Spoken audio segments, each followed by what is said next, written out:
Hi! So I'm currently in New York getting ready for the High Value Women's Conference. And I thought to myself, you know what? Let's kill two birds with one stone. So I'm going to get ready while I also share with you everything that I did to level up when I was dead broke. Let's get into the video.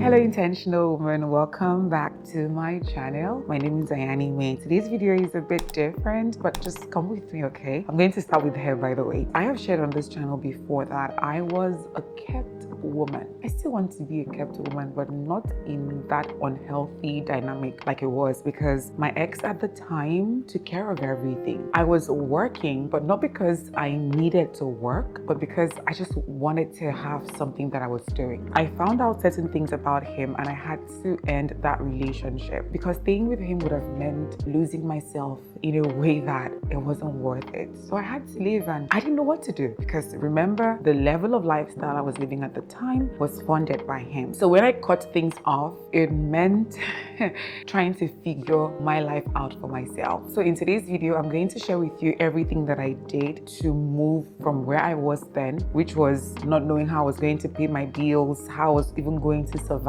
to where I am today, where I'm doing everything for myself. I'm not needing anybody, any man to come in and rescue me. And as I share that, I start with the hair. Now, the first thing I did was that I developed my willpower. I know that doesn't sound like a practical tip, like something you could take and then you go put into work tomorrow and your life changes. But let me tell you, without willpower, nothing I'm going to share in this video will work. Nothing. Because you just have to get to that point where you're so angry and so determined and you have that fire in you burning, where you say to yourself, I don't know how I'm going to figure things out. I don't have all the answers. I don't know how I'm going to get from where I am to where I want to be, but I refuse to stay here. I refuse to accept that this is my whole life, that this is what my life is going to be about. Dissatisfaction is a gift. I'm telling you, it is a serious gift, because when you're dissatisfied and then you develop your willpower, you're like, nah, I'm going to figure this out. And that you will do everything within your power, legally and morally right, of course. So that was me. People call it staying focused, keeping your eyes on the prize. But for me, I see it as a willpower, because so many things happened in that season that could have pushed me back to him. But because he had said to me, let me see how you're going to survive. Let me see if you will not come running back to me. It was my self-respect, my self-worth at stake. So those words that he said to me were like fuel. I kept telling myself, no, Ayanime, no, no, no, you will not go back to this man. You will not. That was my mantra. At first, it was, I will figure it out. I will figure it out. I will figure it out. Eventually, it became, no, I don't have to figure it out by myself. God is with me. He is going to help me. Let me tell you, that willpower is non-negotiable, because discouragement will come. You can't escape it, but your inner fire, that fire in your belly, has to burn brighter than your current situation. People will think you're delusional. I'm telling you, I had friends who said to me, Ayanime, but this guy did everything. Why can't you just stay with him and figure out your exit strategy? If I wasn't in love with him, maybe that could have worked. I would have used him for whatever I needed at that time. And then when I finally gotten as much as I wanted, I would, leave. But I loved him, so I couldn't. Using my camera as my mirror at the same time. I'll be back. For you, exercising your willpower could mean walking out of a marriage that is no longer good for you, ending a relationship that you have invested years into. It could even mean admitting to yourself that the life you dreamed of having with a particular person is no longer possible. It could be leaving a job that is damaging to you, cutting ties with toxic friends or family members. It could mean anything. Whatever your version is, it starts here. Be strong enough to say, this situation, this life, this level, this is not for me anymore. I'm out. The second thing I did is that I borrowed to survive. I'm not going to lie to you. I did. I am not going to stand here and pretend and tell you, oh my God, it was all rosy. I didn't need to do anything. No, I am so blessed that I had an amazing support system. Friends who trusted that I would return whatever funds they borrowed me. So I would borrow, refund, borrow, refund, borrow, refund. Oh my God. And the interesting thing is that a couple of my friends were in that season too. So it was almost like I borrow you, you borrow me. I borrow you, you borrow me. You know, that kind of thing. Thankfully, we're not in that stage anymore. All of us. I just love it for us. That's how it was. I'm telling you. It was a cycle of support that I don't think I would have survived without. Honestly, I don't think I would have made it to where I am today without that cycle of support. And by the way, this wasn't shameful, okay? It was survival. Even as we were borrowing, we were also helping each other to build. I did not want to be so embarrassed about my situation that I refused to do what I needed to do to survive. Because let's be honest, I could have dated somebody. I could have, because as African women, we all know that very rare for you to be in a relationship with somebody who is well-to-do and you're struggling, but then they don't step in to help. Very rare. We are blessed like that when it comes to our men. They want to come in, they want to save you, they want to help you in whatever way they can. So yeah, people were coming into my life, but I had said to myself, no. I wasn't going to date for survival. I was going to try and figure this out for myself, because how long would I date somebody for survival, right? So I told them no. Some of the men still give me money because, I mean, you know how men are, our Nigerian men or African men, so many ways. But let's be honest, it's not the same. The level of generosity you experience when you're dating a man is different from when you're just talking to the man, especially when there is no quid pro quo. So yes, I borrowed. And I want to say a big thank you to my friends. They were so good to me, so kind, so supportive. I'm telling you, they were just wonderful. The amazing thing is that even though now we have money, we still borrow from each other. Not borrow in the sense of, oh, I don't have money, but more in the sense of, I don't have access to money right now.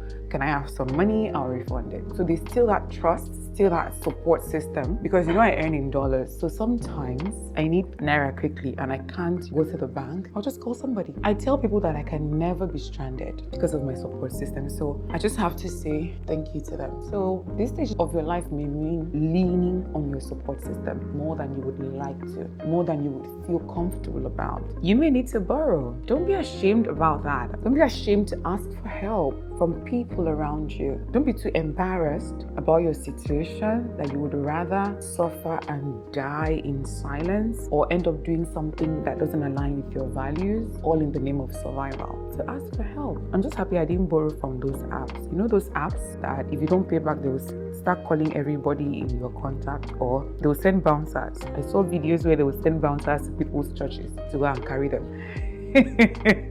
Oh my goodness, that wouldn't have been funny, but thankfully it didn't get to that stage, because they would have carried me by my synthetic wig. So yeah, a baby girl borrowed.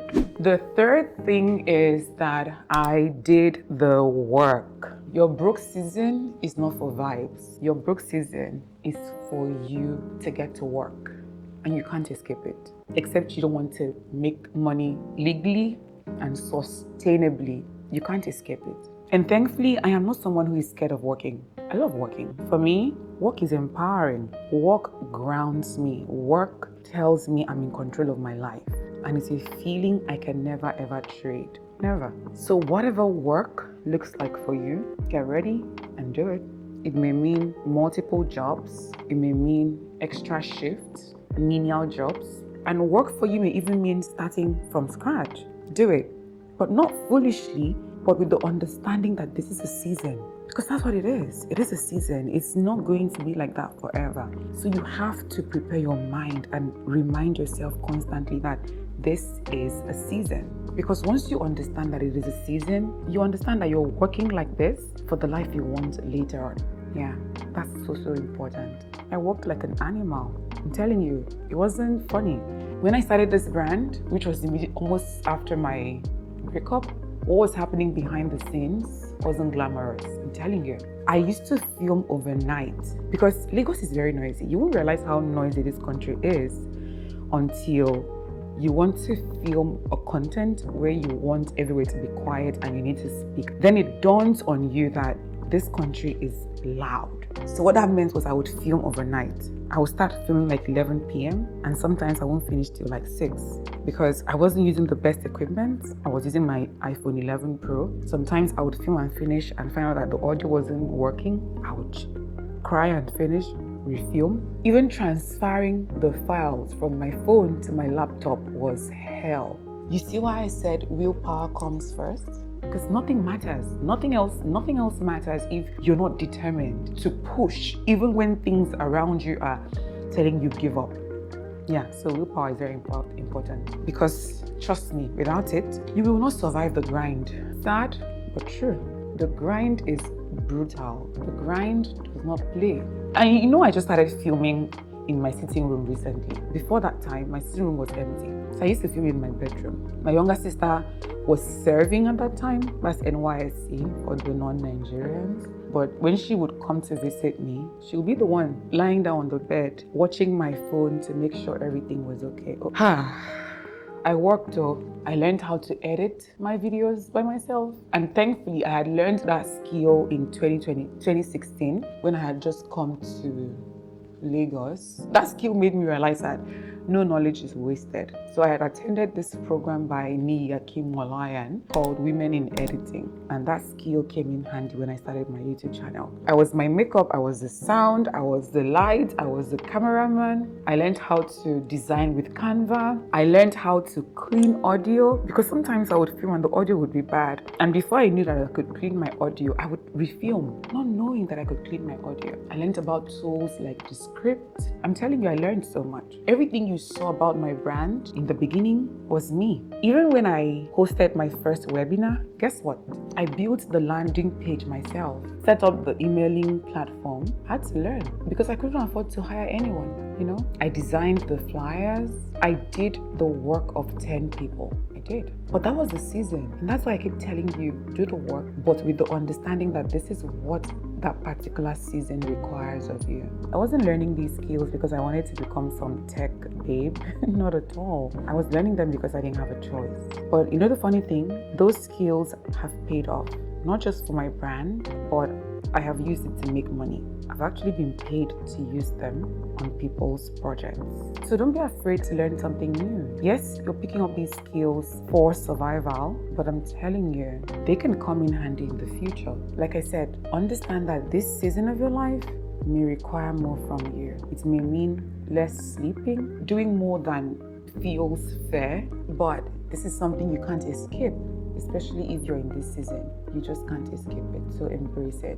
Sometimes when I tell people how hard I worked, they don't believe me, but let me tell you how hard I worked, okay? I remember a couple of months ago, one of the guys I met at the working station I would normally go to said to me, "Anime, you see this life you're enjoying now? I can say categorically that you've earned it. There was a day you came to the workstation. People really are watching, you know?" He said, "You came to the workstation. First, I came around 8 because I had a deadline. But when I came, you were already there. You sat down. You did not move for hours." He said, I worked from 8 to 8 a.m. to 8 p.m. without moving an inch. He said he was watching me, waiting to see if I would maybe stand up, go pee or whatever. And I can't even remember this day because I know that period, people used to say that I'm antisocial and all of that, but it was because I had work to do. So I believe him because that period, oh my goodness, I would just go sit down. I wouldn't say hello to people as much. And I think I only got to know him because he made the effort to get to know me. So you know that when someone does that and sometimes you like them and you're like, oh well, this could work. That's how we became friends. So he said to me, he said, when I see you traveling and just having it easy or a lot more easy than you did, I know that it was earned. And my darling, it was. So you can't escape the work. You can't. You can't. This fourth thing I did, I don't even know how to explain it, but okay, maybe I'll just say I stopped buying things. Delayed gratification, yeah. That's what it was. There was a particular year, and I mean from January to December, that I bought only 8 clothing items. As a content creator who is supposed to be changing clothes every video, I only bought 8 pieces of clothing items because I couldn't afford to buy anything else. Couldn't afford to buy so much. And thankfully, because like I said, my ex was doing a lot for me, I had clothes that he had gotten for me. Before I started my brand, it wasn't like I was filming content. So I had some clothes to use. And if you notice in my older videos, I was restyling my clothing items, more often. Last year, I got an iPhone 16. Do you know the phone I was using before that time? iPhone 11. Delayed gratification. 12 came out, 13, 14, 15. I didn't buy. Why? Because it wasn't serving my brand. It wasn't contributing to my growth. It wasn't going to contribute to my income. You know what I bought instead? A camera. Because I still struggle to film with phone. It stresses me out a lot. I knew a camera would make filming a lot more easy for me. So I went for that instead of a phone. I only bought the iPhone 16 last year, like I said. So at that stage, if it wasn't essential, it wasn't entering my house. I restyled my clothes over and over and over in older videos. Some of you noticed, some of you did not.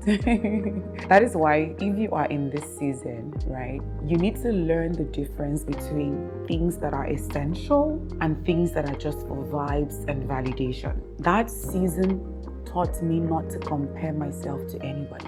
It taught me to find joy right where I was. I'm telling you. The people around me were traveling, they were having a good time. I wasn't. And was I envious? Yeah, I was envious. Yeah, I've learned the difference between jealousy and envious. Jealousy is like, you don't deserve it. Envious is like, I love it for you, I want it for me. So yeah, I was envious because I wanted, that for myself, but I didn't have it at the time. Some people thought I was antisocial. It's only a few of my friends that understood that it wasn't about being antisocial. I just couldn't afford it at the time. And even though I had people around me who were, doing better than me, my hope and my prayer was that I would get there too. Don't mind me, I'm speaking to you off camera. Now I'm rushing, so that is why. This is real life happening, right? Right. Going out was a no-no because have I finished feeding myself? I'll go and blow money. So yes, my darling, I stopped buying things. I mastered delayed gratification. I stopped shopping just to feel better. I prioritized tools, buying tools or things that would help me grow faster, not things that would make it look like I have arrived when I hadn't. So yeah, that was a major one for me. The 5th thing was learning how to live within my means. Oh yes, that had to happen. And the first thing I did that really helped me with that was learning about classic pieces. That's why most people love my styling videos, because you can see the tips are lived, they are practical. It's not some abstract tip that you don't even know how to begin to apply it to your own style. I learned how to shop more intentionally, how to recognize good clothing items regardless of the budget I was working on or working with, how to build a wardrobe that works even when the money is not too much. And that is why I tell people, take me to Yaba Market. For non-Nigerians, Yaba Market is the thrift hub of Lagos. Take me to Yaba Market, give me 50,000 naira, and I will build a wardrobe with that money that for 2 months you'll be dressing up, styling yourself, restyling yourself, and people will not know that you're repeating clothing items. I got really good at this. That is why I will keep telling you and any woman in my community that yes, looking good requires money, but not the kind of money you think you need. It may mean that you're not going to buy the most expensive and the most premium option, but you can still get amazing things within your budget, especially if you know what you're looking for. The second thing I did to live within my budget was I learned to do my hair by myself. As you can see, skills will change your life in this season. It will not even change, save your life actually. Look at me, I am at this event and I'm not looking for a glam squad because I can do my hair, I can do my makeup. I have all my tools because I couldn't afford the salon every time. I watched tutorials, I practiced until I became really good at it. So yeah, you may have to do that also. The third thing was I had to do my nails by myself. I couldn't afford to go to those expensive places to make my nails. And the places I could afford to go to were places that I would likely carry some fungal infection. You know those places that they have under the tree? You will sit there with the most subpar products, harmful products actually. So I couldn't go there. I said no. I had to learn how to do my nails. I would do my manicure, my pedicure, stick-ons that looked so good that people would ask me, where did you do your nails? And I'll say, oh, I did it myself. And they'll say, oh, can I get the contact of where you got your stick-on? There's always a way to figure things out. I'm telling you, there's always a way. I was also very intentional when it came to my home, like groceries and stuff like that. And one thing I did was I stopped buying brand names. If you walk into a supermarket and you're looking for, let's say, dishwashing soap, you will see 10 options. But because one particular brand has been shouting at you through their ads, maybe you go to places and that's what everybody uses, you just gravitate towards that, you pick it up, and it is usually the most expensive. So I stopped that completely. I started buying lesser known brands, non-hyped brands, and let me tell you something, I discovered some amazing products that even now that I have money, I can't stop using them because they're that good. They just don't advertise as much as the known brands. I'm telling you, try this out. You will also make some mistakes because I did buy some brands that were like, yuck. But it was all a learning curve at the end of the day. Now, in all of this, in all of my brokenness, there was something I did not compromise on, and that is transportation. I didn't use public transport. I think that would have been my breaking point, because if you live in Lagos, Nigeria, you know how public transportation is. So I still used Uber. It was expensive, and that was why going out had to make sense. It wasn't just going to be me stepping out for stepping out sake, right? So living within your means doesn't mean suffering in every area of your life. It just means knowing where you can cut back and where you shouldn't, especially for your sanity. And transportation for me was where I just couldn't compromise. It wasn't going to work.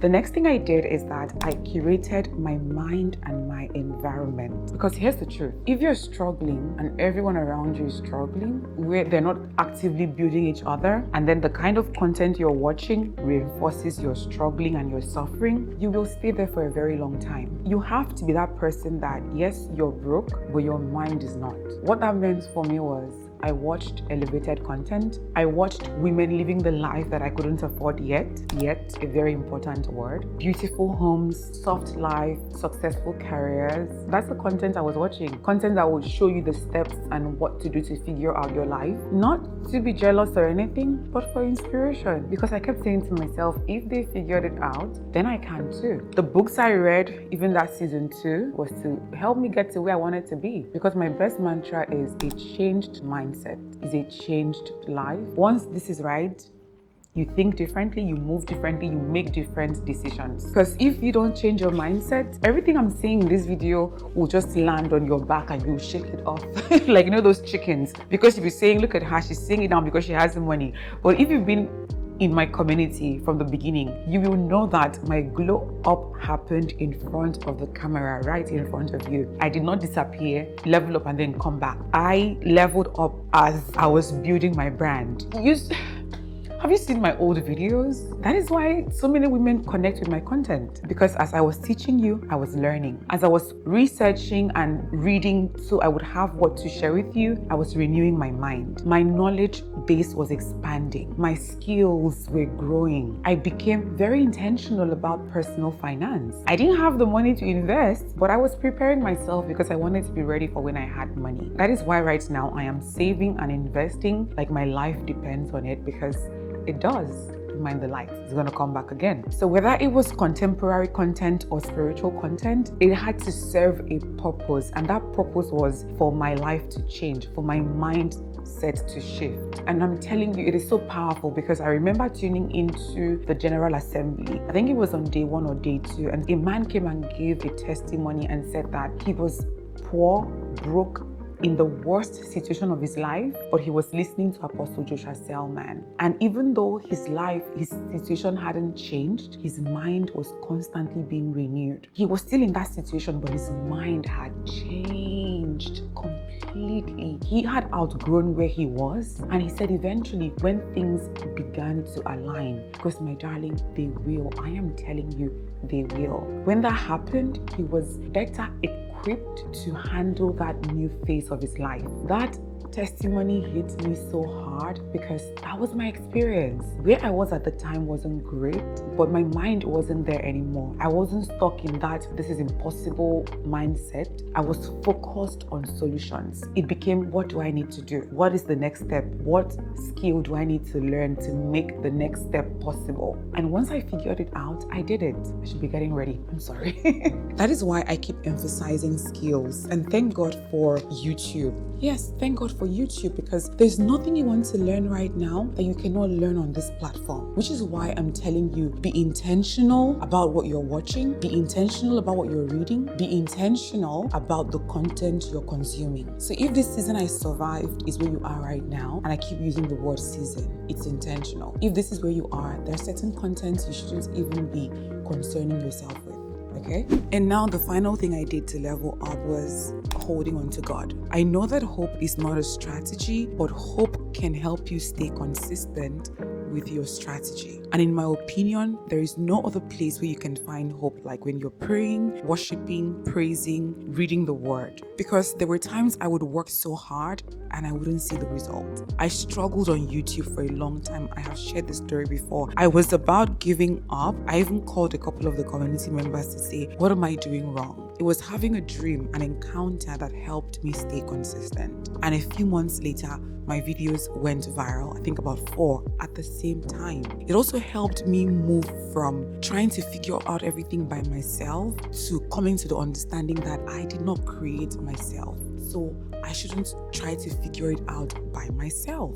I went back to my creator and I said, help me. I don't want to die in this situation. Let's work together. It's a partnership, man-God relationship. Let's work together. Show me what I need to do. I started praying more, reading the word more, worshiping, learning about God, just understanding how He is, how intentional He is. I did the Bible recap where I got to read the Bible from front to back. I had a good time with that one.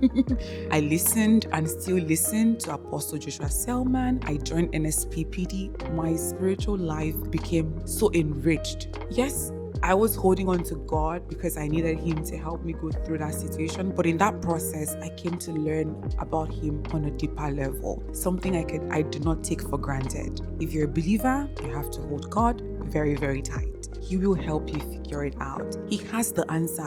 Whatever it is you're going through, He has the answer already. So instead of trying to figure it out by yourself, let Him help you. Okay? So yeah, those are the things that I did. And I am praying that as you watch this video, you have your own Rema, something that you can carry into 2026 with courage and determination. I want you to look at my life and say, if she figured it out, then I can do the same thing. Because I looked at other people's lives and said, if they figured it out, so can I. That is my biggest prayer for you. And here's my final look. Okay, let me take this down and show you. Okay, so here's my shoes. This is my outfit. It's a dress. It is so lovely. I love it so much. So that's it for today's video. Don't forget to like, subscribe, comment, share your thoughts with me. You know I love hearing from you. And yes, subscribe, because on this channel I create content that helps you grow into the best version of yourself for yourself. Trust me, you'll love it here. As always,